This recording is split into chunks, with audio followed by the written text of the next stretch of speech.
Okay folks, I am joined by Trevor and Pat, who've got a fantastic YouTube channel called Life on the Run. And if you're not already subscribed to Life on the Run, link is in that description. Go and give these a follow. So I've got no script or anything like that. I just thought it'd be really good to get up close and personal to Trevor and Pat and maybe just actually find out a little bit about them, the background, how they've ended up where they are, what they've been doing over their lives together, and I'm sure we're going to get some stories during this conversation. And then towards the end, as I say, I've got Mary and Alan with us, who are on site because of the YouTube videos, and I'm sure that they'll come up with one or two questions to ask. So who should we start? We'll start off with Pat. All right. Good choice. Yeah, we'll start off with Pat. Pat, do you want to tell us a little bit about yourself? You can sort of compress your life into a few minutes. So let's sort of from being a little girl. Where were you born, and how did that go? And have you worked and things like that? I was born in Oldbeck. We lived there for quite a while, which Oldbeck's in Leeds. Moved about quite a bit. I went to 11 schools. 11? Yes. Some of them a couple of times. Didn't like school. Wanted to be away from it as soon as I could. Which my mother sort of helped with because she wasn't keen on me going to school either. I used to like doing things in house. So hence me being quite good at cooking and housekeeping when I met Trevor at 15. Yeah. You're looking after a house at 11. Yeah, we met in a disco, my first time there, playing cards with my best friend, not dancing. I met Trevor and we had a whirlwind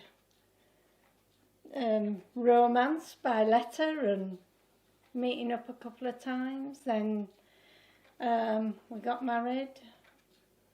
When you were 16? Yeah. We had our daughter 4 years later. Yeah. Everybody thought Pat were pregnant. That's why we got married for you. We were all a bit disappointed. What else? I went out to Germany, which I loved. But my mum actually died when I was 17, so I had a younger brother and sister who were living with my grandma. And we had to come back to sort of help out. I got a compassionate discharge. Yeah. And we were supposed to take Grandma and Pamela? Well, we were supposed to take them all. They were all going to come and live with us. Yeah. My brother didn't want to. So my grandma got this council house and looked after him. Pamela came to live with us but soon disappeared. She didn't like our rules. No. Then we had various friends that used to come and stay with us, didn't we? Over the years, we've always had people staying with us, living with us for a bit. Yeah. Just friends that we've got to know, and some of them we're still friends with. Yeah. Yeah. I started out Pat were a machinist. A machinist, sewing, when I was 15, 16 when I left school. 15, I think, when I left school. But gradually did lots of other jobs, working in Trevor's dad's laundry. I used to work in a swimming pool place that made swimming pool covers, and eventually I became a French polisher. Oh, yeah. Which was very good for Trevor because we used to strip and French polish pianos. He'd tune them and make them. We used to recondition them, take them completely to bits, and Pat would do the casework and I'd do all the internals, the actions and that. We ran an art gallery before all that. Played in a rock band. And then we ran a piano shop. But when we ran the art gallery, I used to have Bake. a little bit of a shop in there because Trevor got the eggs and milk free. I used to run an early morning milk round at 3:45 in the morning. And So I baked. so I'd always have eggs and milk for Pat. She used to bake, and then we used to sell the stuff in the gallery. Cornish pasties and Eccles cakes and buns and Yeah. Swiss rolls And we used to have a preview for every exhibition went for a month, and whoever were exhibiting in the gallery, we had a preview the night before it started, and we'd have Pat would bake and cook me wonderful food and with wine, and everybody would come. I used to call them the Breadline groupies, and people who used to come to the gallery, and then after that goes from 7 till 9 at night, and we used to go to the pub and until 11 and get slung out, and then we'd go back to our place and party until early hours.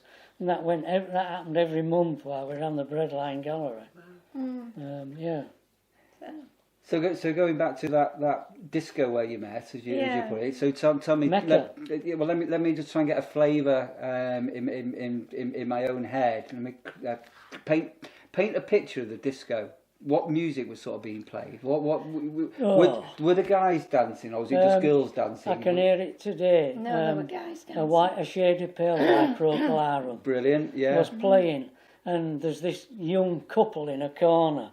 I mean, I was 19 then, and I'd had plenty of girlfriends, and I'd even been stood up that night.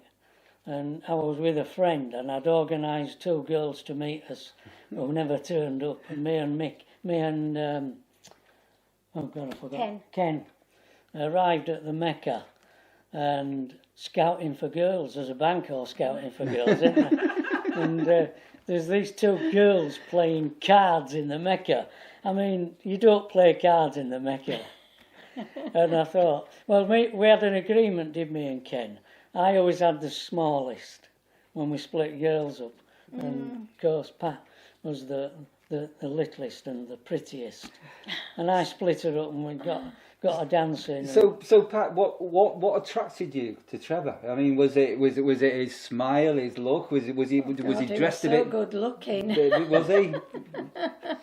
Was he dressed nice and dapper? Yeah. Oh, Had a suit on, didn't you? I think. Yeah, and well, the 60s when fashion was never been bettered. I had an amazing suit. Yeah, I used to get them tailor made. Dark hair and his quiff went round like that. Yeah. Didn't you? Yeah, we are. So Trevor was a handsome boy at the time, a handsome young man. He's still handsome. Yeah, well, I don't know. I don't fancy him personally. 72. 5. 75, aren't you? Right, so a little break there for a moment. Trevor, do you want to tell us all a little bit about yourself from your childhood being a boy, and you mentioned about being on the milk and jobs you've done and things like that, sort of growing up? Yeah, left school at 15. Went to living on farms because that's what I thought I wanted to do. I thought I wanted to be a lorry driver, but I was talked out of that and went working on farms and living in on farms. But I didn't. Eventually, I worked for this guy in Hewby, and I lived with the foreman and his wife and young uns. And he sent for me one day, and he said, "You've got an happy, smiling face, and we'll be sorry to see you go, but you'll have to go because you're no bloody good at farming." And I've never forgot that. And funnily enough, when I worked on that farm, I had an amazing experience because you won't believe it. I mean, I was 16 years old, but I didn't know I was going to die. I didn't know you died. I was walking across a field one day with a crowbar over my shoulder. It was a beautiful sunny day with cotton wool clouds and a blue sky. And I was just stopped to take it in. And I just suddenly thought, just think, one day you'll never see anything anymore. You never see any of this. You'll cease to exist. And a few years ago, I was Tracy in a car when we were coming back from Harrogate. I'd actually got some drawings in an art gallery in Knaresborough, and we were coming back, and I saw this road, and I said to Tracy, go up this lane. There's the farm I used to work on up there, and we drove up this country lane, and we found it, and I got out and had a look, and met the daughter, who's now a woman. And I said, do you remember me? I worked on your farm when I was 16 years old. She didn't remember me. But I said to Tracy, bring my ashes and scatter them on their fields, because that's where I discovered I'd one day die. Silly little thing, you know. He remembered you. He did, yeah. Did her yeah, husband? He did. Yeah. But then I got, my dad threw me out because I'd had 13 jobs in 3 years, couldn't settle down, joined the army, thinking that it was somewhere where you went to get a trade, and I went out to Germany, supposed to have joined up as a driver plant operator, and that's how I finished up on tanks, driving a tank. And there's somebody here. Oh. See, figures So, there. we will just pause there for a moment. Right, so another little break there. Sorry about that. Trevor was just telling us about his life's been a young person, sort of working on a farm and going into the army. So back over to Trevor to continue his tale. Hope you're enjoying this. If you are, go and subscribe to these two. Link in the description below. Go and find out a little bit more about them. Over to you, Trevor. Right. Well, I joined Royal Engineers. In fact, I tried to join the army once before, and I went to Leeds to join up, and I wanted to be a PE instructor, and of course I didn't get in because I've got asthma, and they rejected me.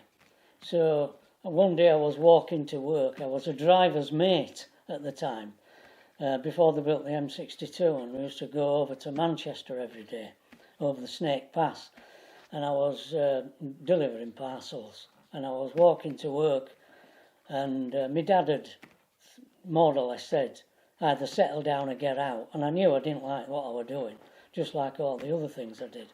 So I got to Pudsey, and instead of carrying on down Lincolnshire Lane to work, I got on the bus to Bradford, and just on the spur of the moment, and just lied my head off in the recruiting office. Never mentioned asthma or anything, and I got in. I never told my mum and dad I'd joined the army at all. It took maybe 2 months to get all the papers through and everything, and one day I come downstairs with my suitcase, and my mother said, what you doing? Where you going? And I said, I've joined the army, I'm off. My mum, much later on in life, when my mum was in her 80s, she told me that she rolled her eyes out that day.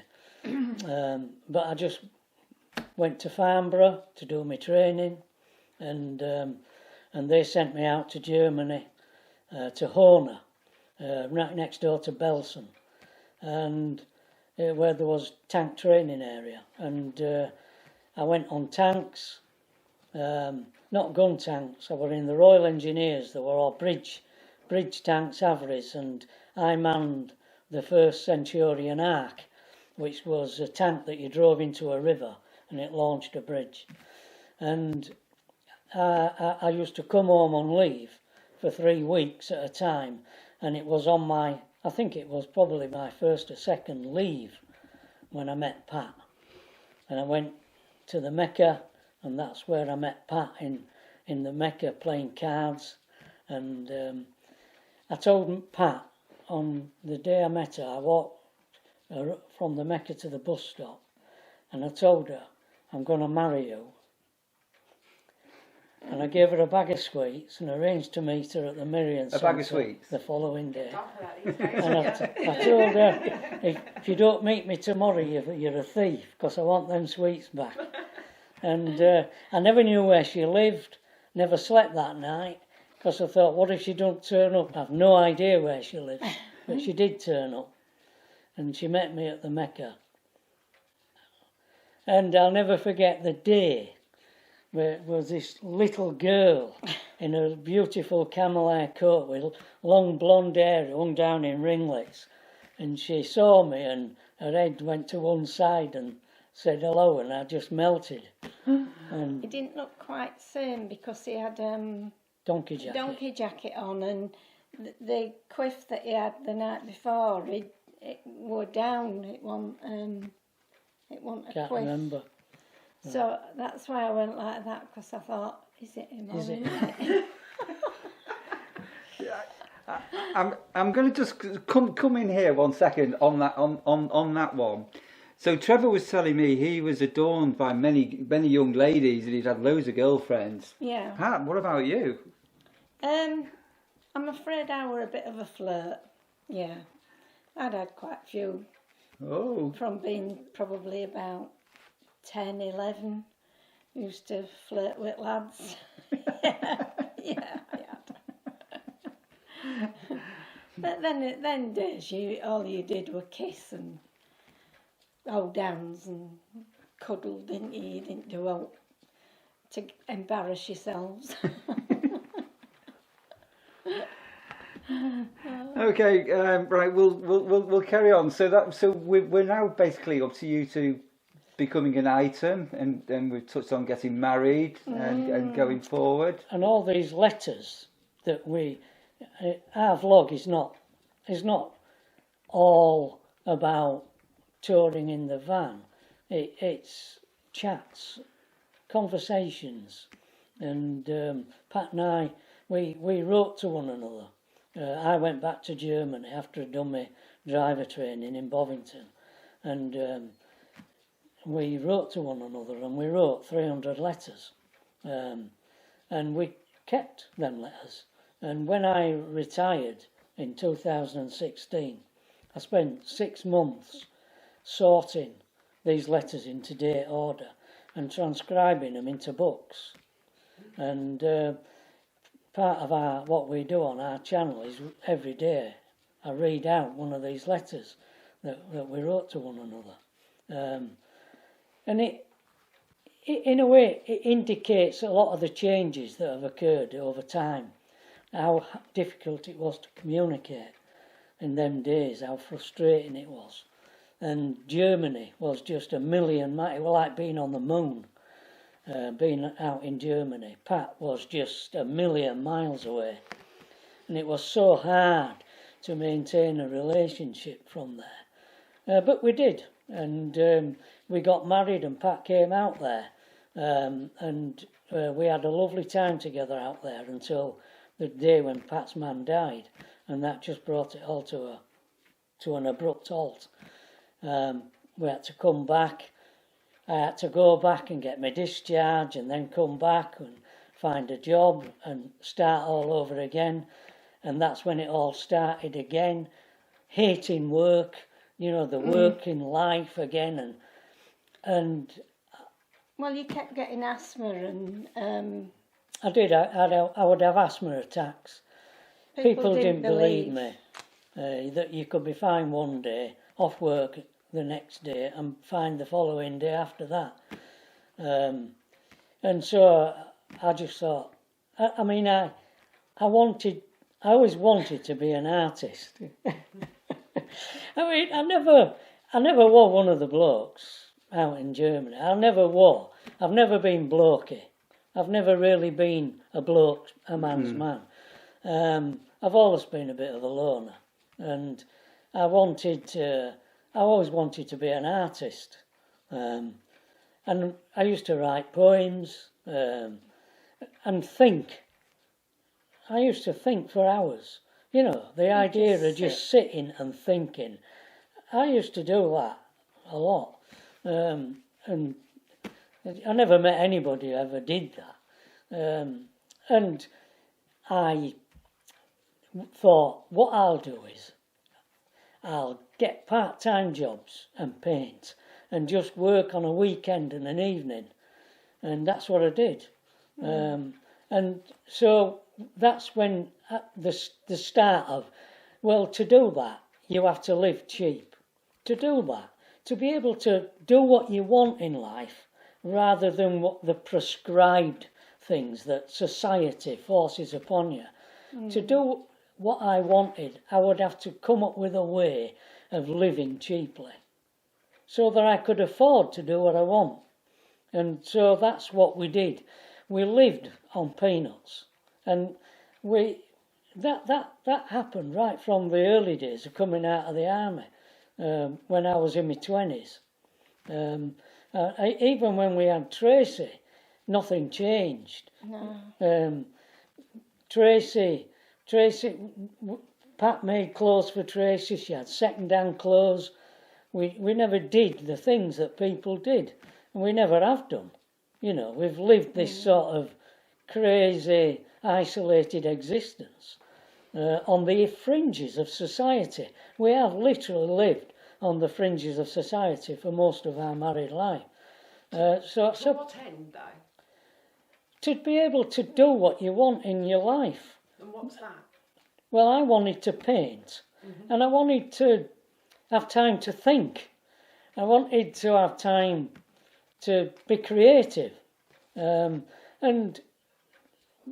that led into when I remember Wilf at Moat Floor Services. I responded to an ad and worked weekends, scrubbing floors in Burton's Tailoring's head offices in Leeds, and scrubbing what they called contract cleaning. And that's what I would do. And when he said, what do you do for a living, Trevor? And I says, paint. Paint? What do you mean? Decorate? No, paint pictures. And he says, so do you mean you've got time? If I, yeah, okay, I'll do a bit. But eventually the tail started wagging the dog, and he started ringing me up more and more and more. And I was just working for more. I was self-employed, but I was doing no. So I cut it off altogether, and we bought this place for £1,000, which we thought was a misprint, and I bought a milk round and worked from 3:45 in the morning till 8. Had a couple of hours kip, and we converted this place into an art gallery, and we called it the Breadline Gallery. We were on the Breadline, and that's why I called it the Breadline Gallery. And all the people who I knew who were artists were all on the fringes. They weren't chocolate box painters. They were all. I knew people who did happenings, weird things. You know, Melvin belonged to a thing called John Bull Puncture Repair Outfit, and they used to do crazy things. You know, they were called happenings. And I did happenings, did all sorts of crazy things. And the gallery was given over to things like that, not just putting art on the walls, but putting on performance art. And we'd have performance artists come up from London and do these weird things. I could describe crazy things to you that these guys did. Getting dressed up in nappies. So within this gallery that you had, was that also an outlook for your own art? So Yes. were you able to? Yeah. This was I your had dream. exhibitions in my own things. gallery, but invited other people. And once a year I invited anybody to do anything they liked, just in 1 month in the year. But eventually I started to not look at the stuff. I started taking that for granted. It started to absorb me. And so I slashed that. Thought, no, I'm becoming part of the system again. No. So I quit that and I went to art college. As a mature student, I got in to art college because they'd allow 3 people a year without any. I had no academic qualifications, but they allowed me in because of the reputation of the Breadline Gallery And my work. So I went to Leeds Poly for 3 years, and I won first prize in my first year, and I was still running the gallery for the first year. And then I closed it down, and then concentrated on. But I got into conflict with the establishment, with the fine art establishment. They were just a sausage machine. They were just turning out sausages. And I wrote a book called A BA with Honours, Please Take One. I saw this coffee machine in the common room, and where you take your cup out, somebody had put over the top of it, A BA with Honours, Please Take One. And I thought, that's it. That just sums it up. What's a BA in art? It's worthless. You know, so I wrote this book, and I wouldn't present any written work because I went to fine art to do fine art. I was an artist, and I did these. My paintings were 20 foot long by 9 foot high. I used to do these massive things, and they wanted me to write about it, and I refused. And so they piled loads of pressure on me, and in the end, I went away and I typed up this book that I'd written, went to School of Humanities and handed it into them, and I says, that's what you want, that's what you'll get. And I refused to show them any of my work at the end of the show, and I just failed the course. Because they wanted me to conform, and I wouldn't. And I'll never have. I've fought against the establishment all my life, and that's part of why we're here. Because so let me pause there. This one is second, life on the run. Because obviously these things are going on. You two are now married. Yeah. How are you taking it all, Pat? I mean, are you thinking what on earth is going on here, or what are your thoughts on this? I got used to him cutting his nose off to spite his face. It's a yin and yang, isn't it? Yeah. Pat's been holding my coattails all my life, all his married life. Yeah. She just goes along with it and makes the best out of everything, out of every situation. Pat just makes the best out of it, and she's just laid back. She's just a laid back person, is Pat, and never changes.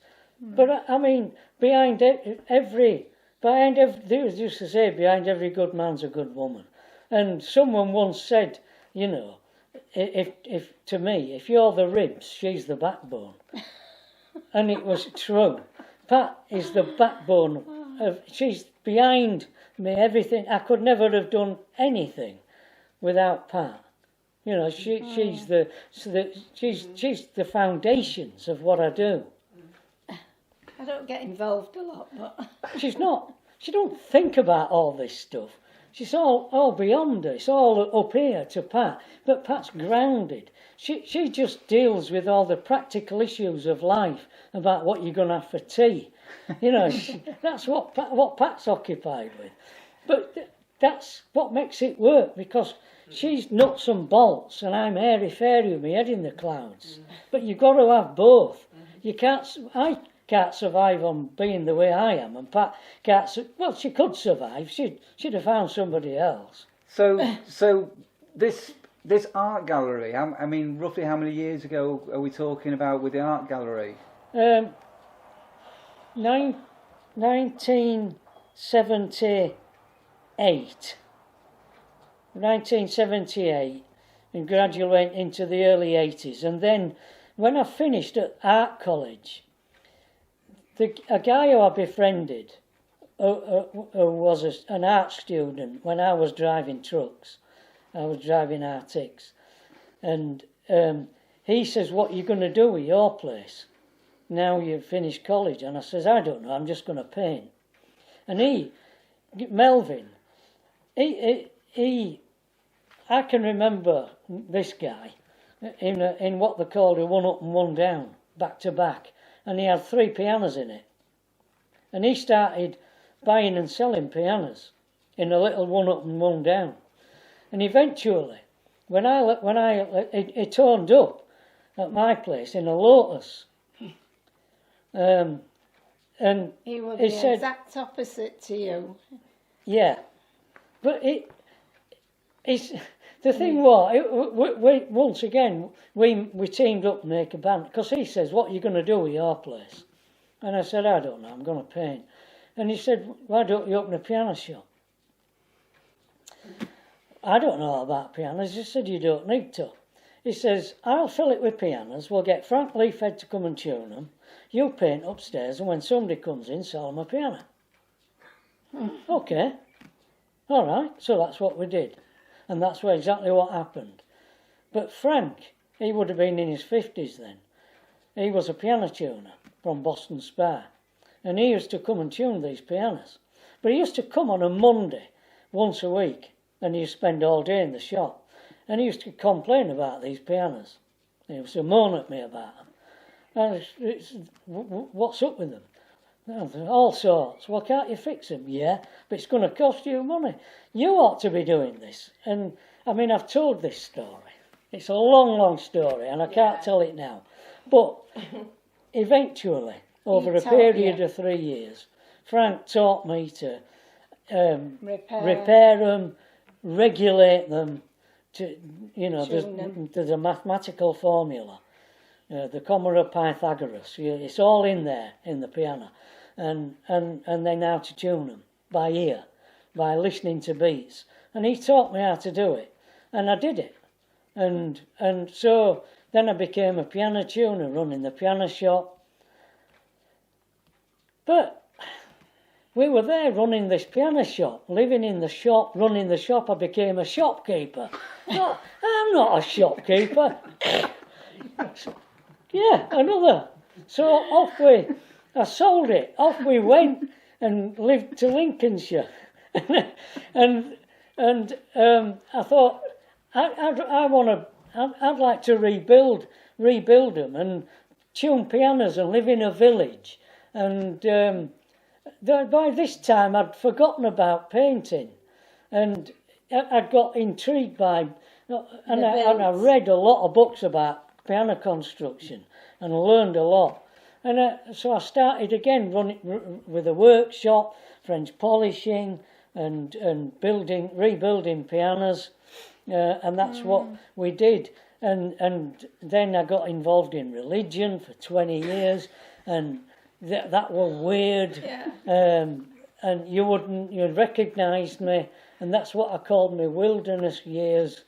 And eventually closed that down and left religion, cut the throat of religion, got out of that, and sold up and went. I started painting again, sold up, and went to live in a motorhome to travel around and paint what I see, and that's where we are. So just coming on to that story about the motorhome. So, yeah, I put that. So yeah. So was in? I'm going to have to go. Right. I'll come back and see you later. Okay. Was this in fairly recent years? The motorhome came about. Was that 2016? Yeah. So that's a few years back. Yeah. Yeah. That's Before when that we had a caravan. I retired. I wanted to retire, but because of the way we've lived, we only qualify for basic pension. Pat don't even qualify for that. So all we've got is me on a basic pension and Pat on half of mine, 60% of my pension. So we're basically 220 quid to live on. So I wanted to retire. How am I going to do that? So the only way to do it is to sell up. We'd actually done it in a gradual process. We'd sold the house and moved into a park home. We lived in a park home 11 years and then sold that and bought a static caravan and lived in that for 18 months and then bought a motorhome. So we downsized gradually. And I always knew I'd have to do something crazy to be able to live in retirement. And this is the only way that we could do it. And I didn't want to live in a house. I didn't want to wake up. I didn't want to be retired and potter and wake up in the same place, knowing the same people. I just didn't want to vegetate. Just have a retirement like that. If I were going to retire, I wanted to have a life, but on peanuts. How do you have a life on peanuts? That's why I'm doing what we're doing. We can have a life on peanuts, and that's what we have. So Pat, obviously going from living in a house to a park home, and then ended up in a motorhome. What did you feel about that? Because by all accounts, you're helping Trevor live his dream, this thing he's got inside this in a desire. But what were your thoughts about living in a motorhome? Well, as I said, we did it slowly, and we moved from the big house in Waddingham, which we call Piano Cottage, with a workshop, and we moved into the park home because I can't drive. And Brigg, the park home was right on the edge of Brigg, so I could just walk in to the doctors, the dentist, shops, bus stop.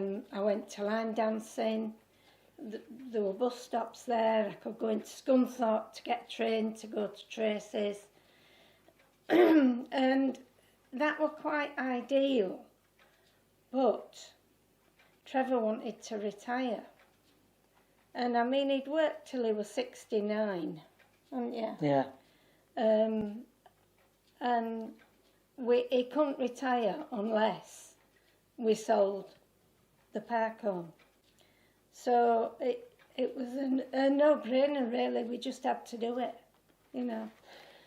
It's strange, but I thought I'd work into my 70s.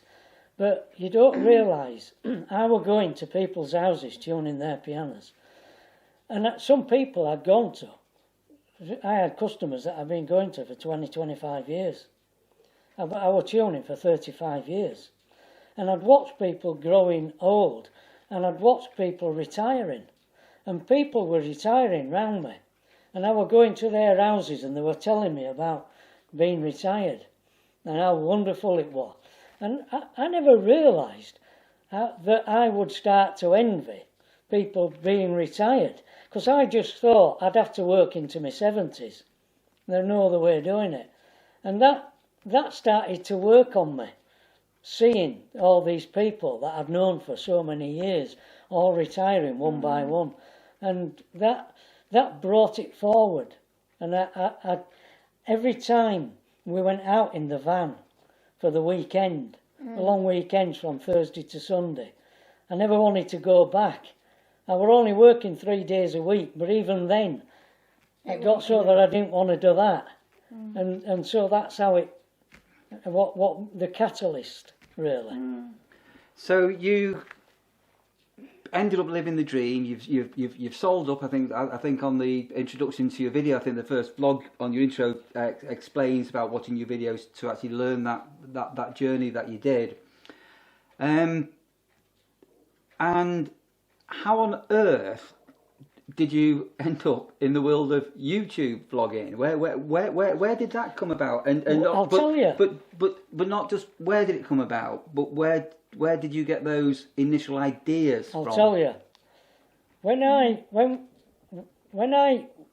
had our 50th wedding anniversary. We've never celebrated a wedding anniversary before, but it was our 50th wedding anniversary, and that would have been before lockdown, just before lockdown. And we were living in the motorhome, and we'd already sold. No. Did we still have the van? The little van. We still have the static. Okay, we're still living in the static. We had a camper van a little camper. Then, and we had our anniversary, and we booked a golf club in Pudsey, and we invited people. And Melvin, who I hadn't seen for 40 years, who I played in the band with and I were involved with in the piano shop, came. And Melvin, by that time, had been running Best Broad Pianos for 40 years. He was still running the piano shop in Leeds.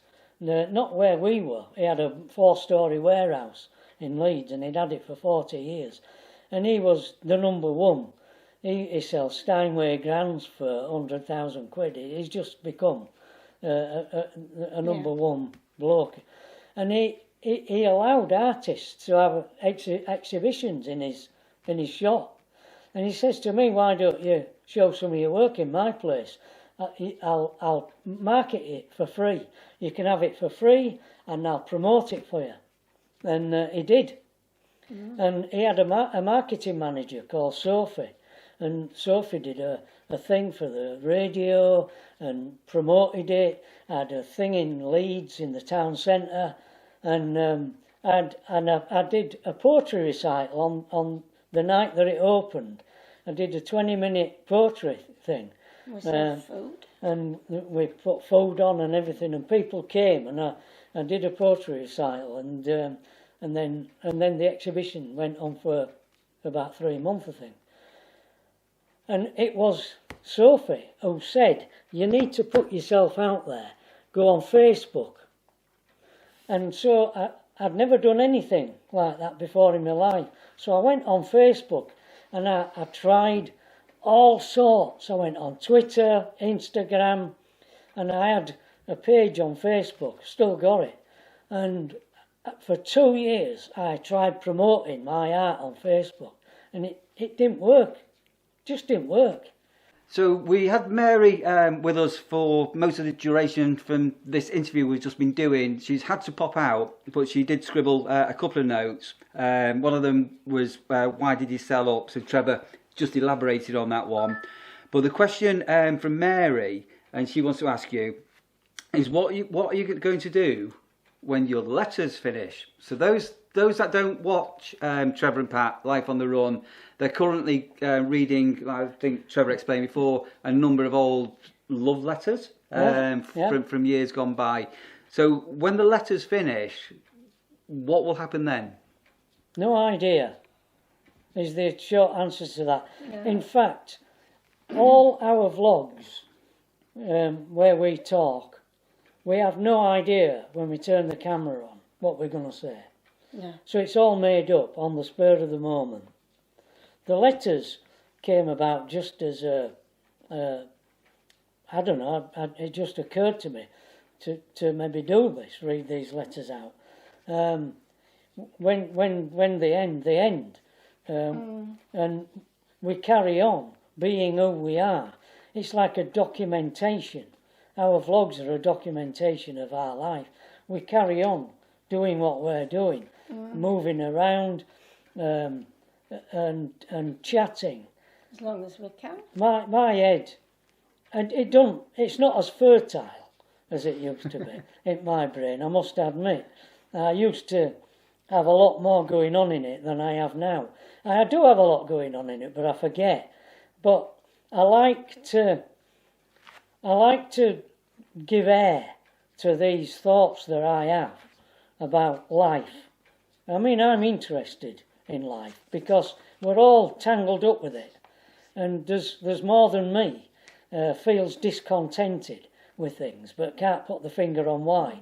And to just air things is just exciting, to hear someone else say something that maybe you think but have never actually consolidated your thoughts. And that's what the nub of our videos, our vlogs, are like that. They're focused on that rather than travelling around showing you museums and monuments and lakes and mountains and rivers.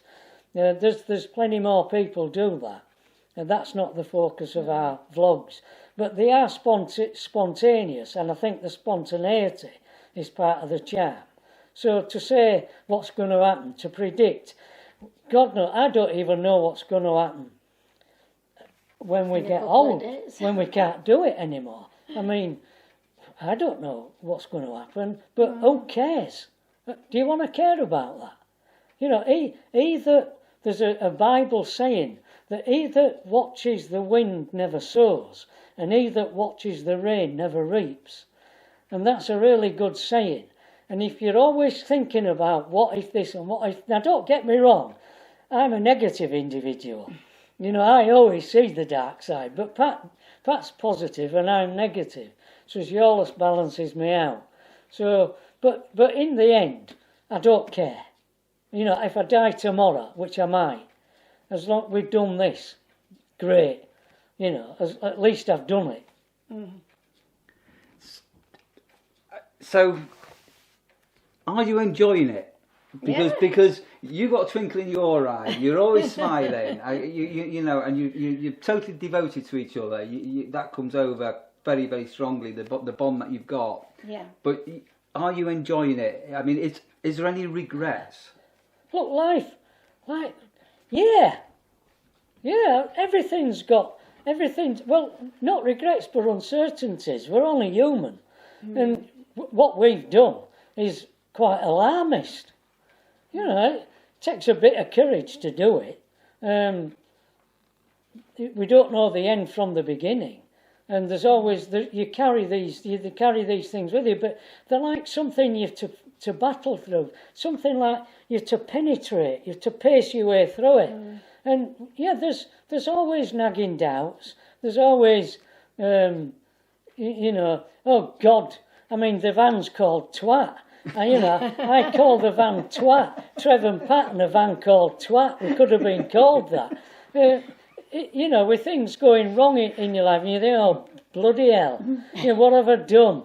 But whatever you did in life, you're going to face that. You're going to have that anyway. So, yeah, loads of regrets. Who cares? You know, if you don't do it, you'll never do anything.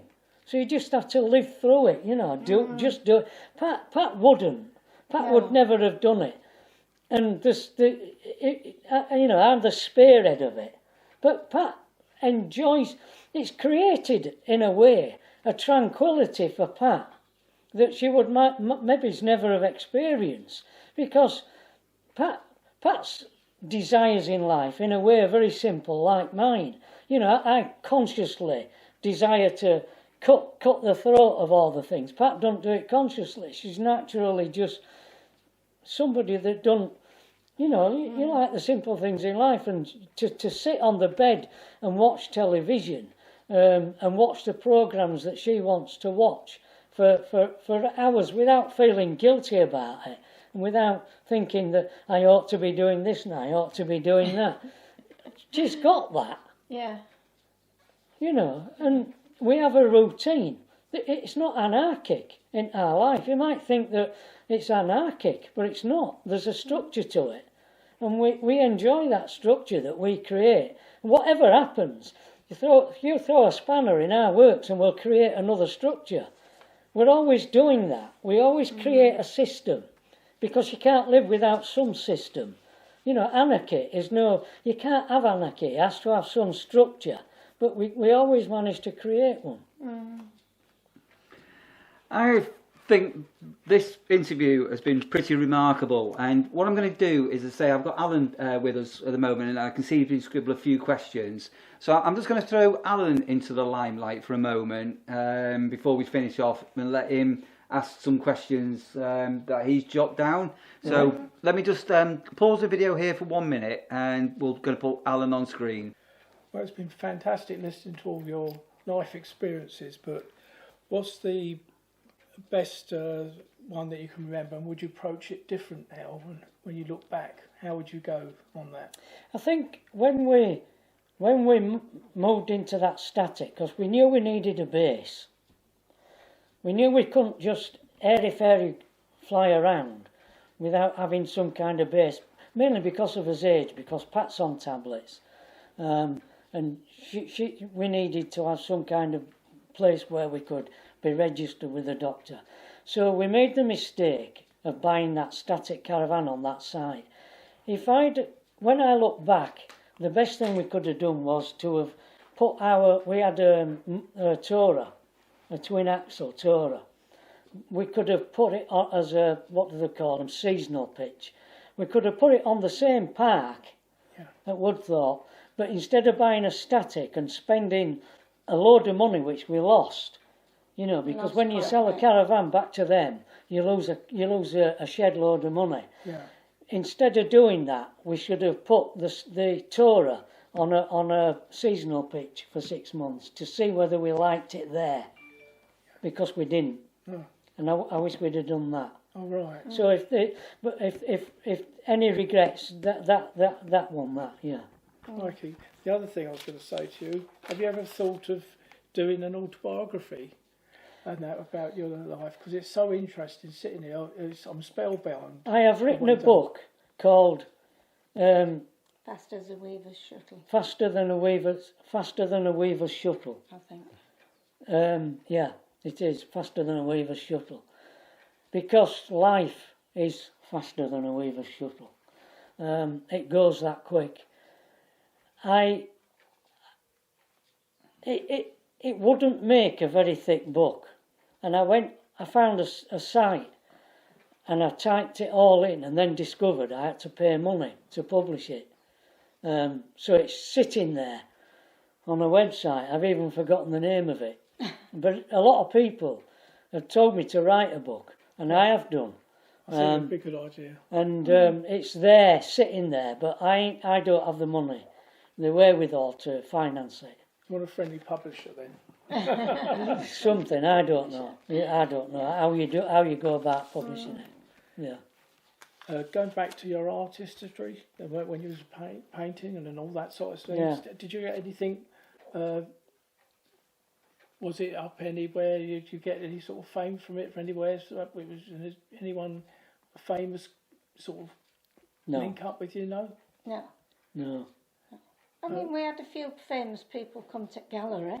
I had a friend called Martin Bates, who was an artist, and he taught art at Wakefield College of Art, and his brother was Alan Bates, the actor. Yeah. And he came to the. He had an exhibition at the Breadline, did Martin, and his brother came. Who else? Oh gosh, I can't What's her remember name? Not Beryl Reid. What Beryl Reid? No. The other lady, a famous actress from that era. Oh, the London actress. Yeah. Who's an MP, Labour MP? Her. No. No. Sorry. Can't remember her name. But no, I have no one famous has bought my drawings, my paintings. Leeds School. Schools Loan Services bought one of my paintings. But no, I've never achieved anything from my art. That's sad. Yeah. That's sad. Yeah, it is, Someone or somewhere will probably pick up on it, I imagine. Things, but... Sold one or two. Sold more on YouTube. Yeah. To people on YouTube than... which we much appreciate, don't we? Yeah, we do, yeah. Well done for that. Yeah, I do appreciate it.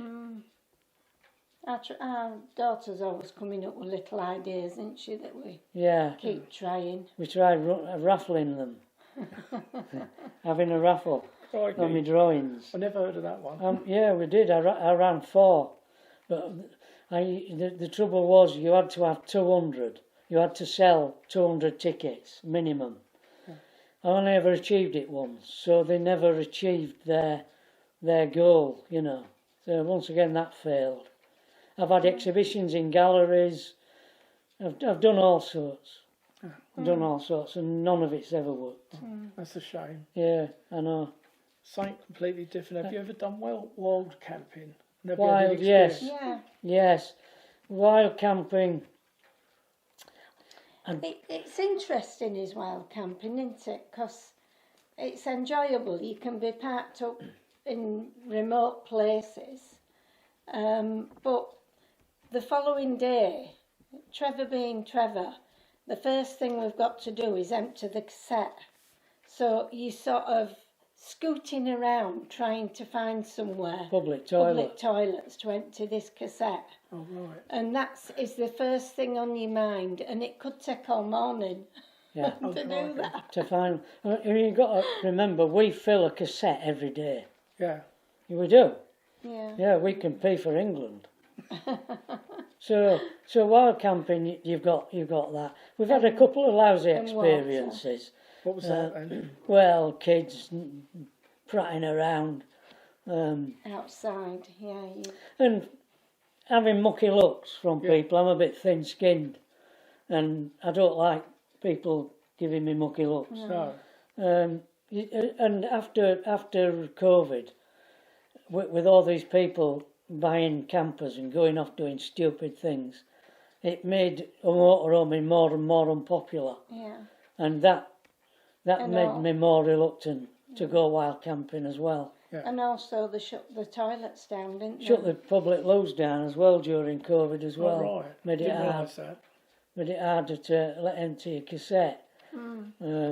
Yeah, so you know, bit mixed. I like the idea of the solar, of having independent power source, Yeah. so that you could live independently with, and it'd be benefit to us being on a low income to be able to wild camp. I like that side of it, although we aren't fully.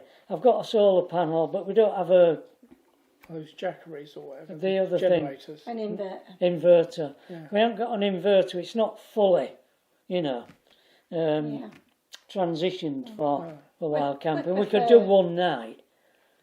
Yeah. I think we did last year. Went on a campsite with no hookups last year. Yeah. But we can only do 2 at the most, 2 days. Yeah. And then we run out of power. Got to drive.